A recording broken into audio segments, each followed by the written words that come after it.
All right. Fresh off a week vacation, which it was a semi-vacation. I went to Montecito, which is up north of LA by about an hour and a half, and hung out with my wife for about 4 days. Then we went to Chicago, where we just were, fixing a new house.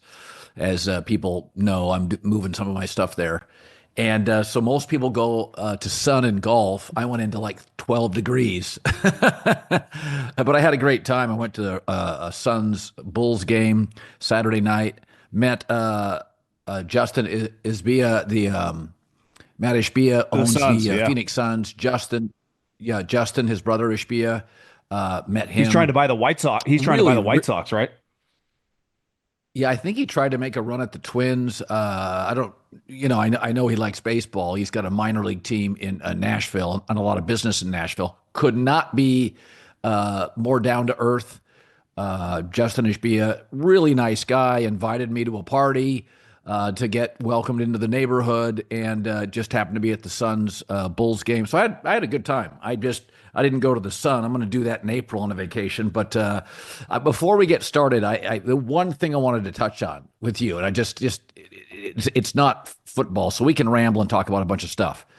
So I try to kind of stay off. I watched the Nations 4 hockey stuff. I thought that was great. I mean, NHL basically said, we're going to punt on our All-Star game. Nobody likes any of these All-Star games except baseball. The rest of them are tanking. We're going to try something new. Finland, Sweden, Canada, US. It was great. It Yeah. was just great hockey, really intense. But it is interesting when you inject patriotism into any sport, curling, track and field, pole vaulting, it could be anything. It's jet fuel. And, Women's World Cup, basically, every time they've won a gold, there's this sense that it's going to explode and the women's soccer league is going to explode. It doesn't really happen. It's just patriotism.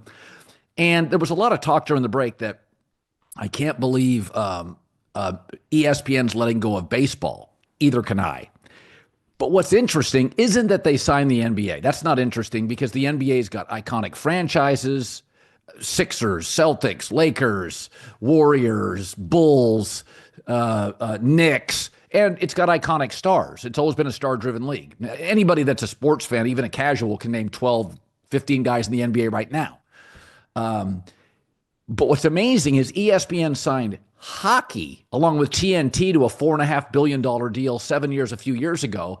There is no iconic franchise in at least in America. Toronto Maple Leafs in North America are. There's no recognizable hockey star in America that could walk into a mall and everybody would freak out, like a Rod in his prime, or Otani right now, or Aaron Judge, or Bryce Harper, where everybody knows who they are. So when people get all worked up about ESPN signing an NBA deal and not a baseball deal, my take is, oh, I get it. I would have signed a baseball deal too. I think you have to have baseball. I think it's been on a 2-year heater. The pitch clock, defensive shift eliminated, and all the stars are in New York, LA, big markets. Philadelphia, Bryce Harper, Atlanta, Acuna, like they got all their stars in the right markets. But what's amazing to me is ESPN, and Jimmy Pitaro's a huge baseball fan, says bye to baseball that's really got some 2-year momentum going, and said yes to hockey. And I know hockey fan thinks this Nations 4 thing means hockey is back. And my take is it's patriotism. Every track and field gets hot for 3 weeks every four I'll years. defend hockey. I be honest. I went to my first hockey game when I moved to Arizona, and the Phoenix Yeah. Coyotes were playing in the college arena that had about 3,500 seats. Yeah. So I don't pretend to be Yeah. a hockey guy. I did watch it last year in the playoffs because I gambled on it, and the playoff hockey is pretty intense. Yeah. Oh, I it's would say great. this about what 10 million people just watched that Four Nations thing. I think, like you said, the jet Yeah. fuel with the patriotism, but that fight that happened and the booing of the national Yeah. anthem, it was a perfect storm. We're always an Yes. underdog. How often are we? We're never underdogs in basketball, right? In the national stuff. So we're an underdog in hockey Right. against Canada way back in the day in Russia. They intertwined them. They boo Yeah, us. so it was easy to watch. I'll say the thing about baseball when I've lived in Northern California the majority of my life, I would just have Giants games on in the background. And unlike other Yeah. sports like basketball, I don't watch as much anymore, but I would watch national brands play basketball, right? Like I'll watch the Lakers play basketball. Right. I live in Arizona. I will not watch the Diamondbacks play baseball, and they're good. but I'm not going to turn them on my TV like I would just have the Giants on a nightly basis. I don't watch any baseball anymore. And it's not because I don't like the sport. I do. I'm glued during the playoffs. But I think they Yeah. really struggle with beside your own team. That's where football dominates, right? You could put Jags Chargers Yes. on a playoff game and 30 million people are watching. That is not the case with the brands in baseball. And I just think they're in a weird point in time because they are popular in these markets. If the Giants are good, they dominate in the Bay Area. The Dodgers, huge in LA. New York, I mean, how big is baseball going to be in New York City this year with the Mets and the Yankees now? So I just think it Yeah. doesn't really work nationally. Like Sunday Night Baseball hasn't worked in a Yeah. long time. It doesn't mean the sport is not popular. And then, you talk. I don't talk basketball really anymore, and I don't Yeah. watch it as much as I used to. And part of it is because I just don't talk it, so I don't really care. I follow the Warriors pretty closely, and the Luka thing I would say was a little Yeah. jet fuel on following the Lakers and what's going on there. But they are discussed nationally on sports shows, and baseball is just not.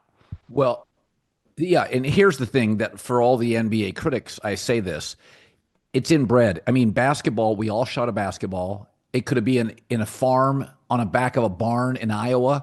It could be in a city in Los Angeles, Rutgers Park in New York. We all played basketball. If we don't love pro basketball, we watch March Madness. We were on a high school basketball team, or we went to the high school basketball team. Like basketball is inexpensive, unlike a golf or hockey with the Baseball is equipment, or expensive. I mean, you see how football. much Because bats cost? You talk to a parent, they have to yes, buy a bat. well, sorry to interrupt this great video, but please remember to like and subscribe. Thank you. Now back to the video.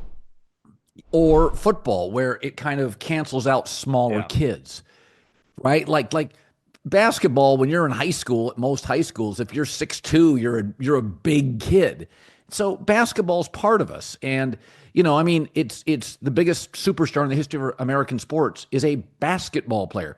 In Michael Jordan, Magic Johnson's top 5. So basketball's who we are. Hockey is who Canada is, and that's fine. I don't know. I don't have kids yet, so I can't speak for the youth, but everyone my age group and older played baseball at one point in time, right? Little league, Yeah. through high school.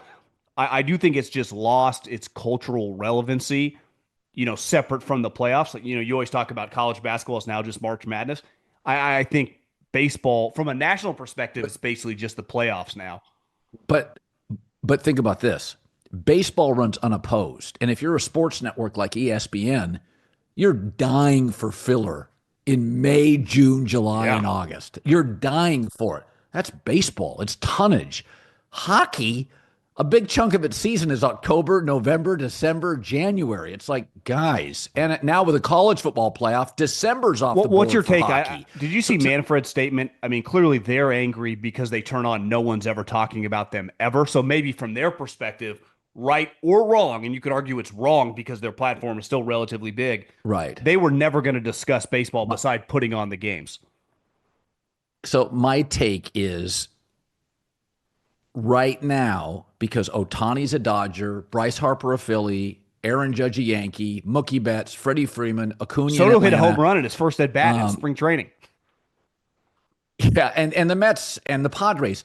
You have a lot of big market or coastal markets in baseball. The stars are in the right places. Whereas in the NBA, the stars are in the wrong places. Giannis is in Milwaukee. SGA's in Oklahoma City.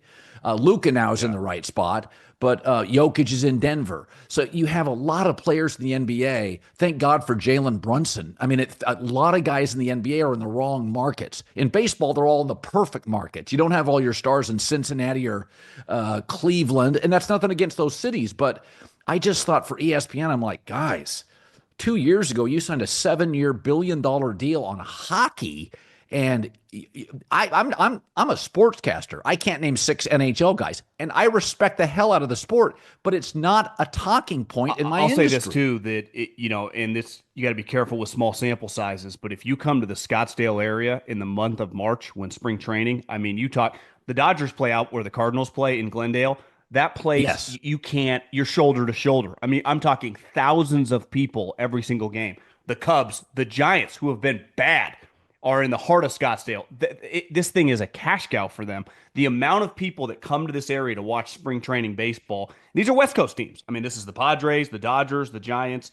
You feel the popularity. Again, I'm a little jaded living here right now, but baseball does feel big this time of year with all these baseball guys. It's kind of the center of the universe because in Florida, it's a little spread out, right? In baseball, it's all right here and some of the big brands. I mean, the Dodgers, I went to a Dodger game last year in spring training, and it felt a little bit like you were watching the 90s Bulls. It was like, this is insane how much talent is out there. Well, and this year, they went and got the 23-year-old pitching phenom from Japan. Okay. Then they added another starter, Blake Snell. Then they went and got Tanner Scott in the bullpen. You can argue the Dodgers will have, if healthy, one of the great pitching staffs of all time. You have to go back to like the 1970 Baltimore Orioles when it was, Cuellar and I think Jim Palmer and maybe even Steve Stone. I'm dating myself, but it's just insane. It's like ace, two. I mean, it's just like stars all the way through the pitching staff. So I know we're kind of rambling here, but my point was when people were getting off on this, if I ran a sports network, there's 4 things I'd have. NFL, I'd try to have college football, at least big regular season, Big Ten or SEC, hopefully the playoffs. I'd want the World Cup for global sports, and I'd want the baseball playoffs. That's what I'd want. Those are the things. I would like to have the NBA. I would like to have the Olympics. The other thing I always throw out there is the UFC. I would love, Fox had the UFC, got into a bidding war, and they didn't want to spend $6 billion on it. They wanted to spend $3 billion. They just got outbid, and they acknowledged to this day, Eric Shanks and Dana White are good friends. Like we loved the UFC, but sometimes you just get outbid for stuff. So again, I am an NBA fan, but it's hard for me right now. If I ran a network, the Yankees are going nowhere. The Dodgers are stacked forever as they push those contracts down the road. The Braves are always well run. Freaking Mets have Steve Cohen. So it's like, to me, it was like, wow. Phillies are huge spenders. The Red Sox are bouncing back. The Cubs won't be down forever. No, the Cubs just went and got a kid named Tucker. They just went and got, they had a very good offseason. I'm on my second Tito's. So, I'm just spitballing. No, listen, I find baseball, I think both baseball and basketball struggle. Their games, a regular season game just does not feel important. I think that's a hard part for both leagues, but the difference is the basketball talking points just drive a lot of sports talk minus once football is either out of season or at different times of the year, where baseball just doesn't at all beside October. And it's kind of crazy, but it is what it is. Kyle Tucker. Yeah. Kyle Tucker. I apologize. I moved into Chicago part-time, so I should know who Kyle Tucker is.